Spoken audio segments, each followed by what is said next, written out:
মাল কতগুলো আছে এগুলো গুইন্না নিয়া বাকি টাকাগুলো আমারে দিয়ে দে। যা লস দিছি আমি আর এগুলো করতে চাই না। উঠ আয় মালটি গুন গুন।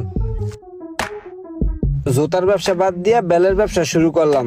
1 লট মাল আনলাম, এন পর্যন্ত একটা মালও বেচতে পারলাম না। সব মালগুলো পুচ্চা যেতেছে, সব গন্ধ ছুটে গেছে। আত্মীয় স্বজনের থেকে কিছু ঋণ কইরা তারপর আবার আমি ব্যবসা শুরু করলাম। আমি সেই জায়গাটায় লস খাইলাম, কিচ্ছু করতে পারলাম না। অথচ আত্মীয় স্বজন বন্ধু বান্ধব ঋণের বোঝা সব এখন আমার মাথায়। সবাই আমাকে কিলবিল করে ধরতেছে, আমি যে কই থেকে দিব বুঝতেছি না। আমার বাসার নিচে এখনো লোকজন বসে আছে, সবাই আমাকে হইনার মতো খুঁজতেছে। তাই আমি ভাবতেছি এই জীবন আর আমি রাখবো না, এই জীবন আমি শেষ করে বুঝলাম দিব। তো সব কথাই ঠিক আছে, তুই লস খাইছস, কিন্তু মামা তুই যে কাজটা করতে চাইছিলি এন থেকে ফাল দিতে চাইছিলি, এটাই কিন্তু সব সমস্যার সমাধান না।